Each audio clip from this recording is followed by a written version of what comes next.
अब हम आपको बिहार लेकर चलते हैं, जहां वक्फ बोर्ड ने एक गांव की जमीन पर अपना दावा करते हुए इस गांव में रहने वाले लोगों को 30 दिन के अंदर अपने मकान खाली करने का आदेश दिया है। इस गांव का नाम है गोविंदपुर, जो बिहार के पटना जिले में है। इस गांव में रहने वाली 95% आबादी हिंदुओं की है और इस गांव में कई परिवार वर्ष 1910 से रह रहे हैं और इन लोगों के पास लैंड डीड्स के वो तमाम कागजात हैं जिनसे पता चलता है कि ये जमीन पिछले 114 वर्षों से इन्हीं हिंदू परिवारों के पास है। लेकिन इसके बावजूद वक्फ बोर्ड ने इस गांव में अपना एक बोर्ड लगा दिया और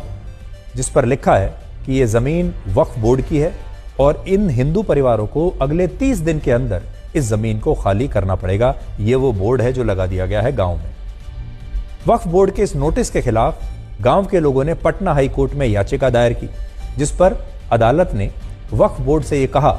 कि अगर यह जमीन वाकई में वक्फ की है तो उसे हाई कोर्ट में इसके सबूत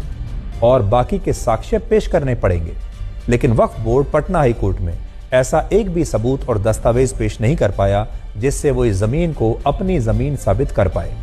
और इसके बाद पटना हाई कोर्ट ने वक्फ बोर्ड के नोटिस पर रोक लगा दी और इस गांव के लोगों को कहा कि उन्हें इस जमीन को खाली करने की कोई आवश्यकता नहीं है। और अदालत ने इस बात को भी माना कि ये जमीन इन्हीं लोगों की है और इनके पास ऐसे सभी दस्तावेज हैं जो पुष्टि करते हैं कि लोग यहाँ इस गांव में वर्ष 1910 से वाकई में रह रहे हैं। और अदालत के फैसले के बाद वक्फ बोर्ड का नोटिस इस गांव से हट जाना चाहिए था, लेकिन वक्फ बोर्ड ने हटाया नहीं।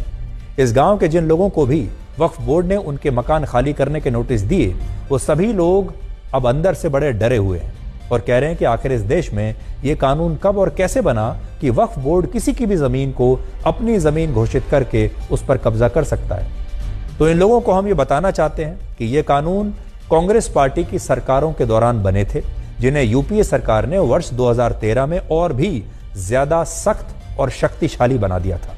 और अभी हमारे देश का वक्फ कानून कहता है कि अगर वक्फ बोर्ड ने आपकी जमीन पर अपना दावा किया है तो आपकी जमीन तब तक वक्फ बोर्ड की मानी जाएगी जब तक आप इसे खुद अपनी जमीन साबित नहीं कर देते। इस कानून में संशोधन करने के लिए ही मोदी सरकार इस बजट सत्र में एक नया बिल लेकर आई थी, जिसका कांग्रेस और विपक्षी दलों ने विरोध किया और अब यह Waqf board bill joint parliamentary committee के पास चला गया है, वहां लंबित है और इसे लंबा समय लगेगा। हो सकता है कि इसमें से बहुत सारे जो क्लॉज हैं उन्हें अब हटा दिया जाए।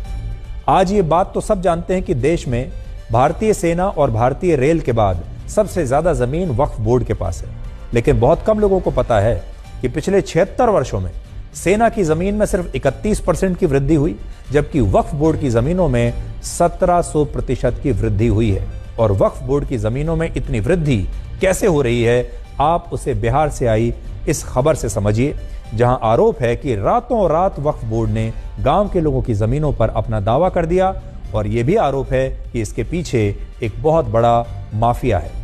स्थानीय लोगों का आरोप है कि पूर्व वार्ड पार्षद मोहम्मद बबलू का मकान भी इसी जमीन पर है, जिसे वक्फ बोर्ड ने अपनी जमीन बताया है। लेकिन मोहम्मद बबलू को वक्फ बोर्ड ने जमीन खाली करने का नोटिस नहीं दिया, लेकिन बाकी के हिंदू परिवारों को इससे बेदखल किया जा रहा है। और आज हमारी टीम ने इस गांव में जाकर इन लोगों से बात की और हमें पता चला कि वक्फ बोर्ड के लोग अब आपकी जमीनों पर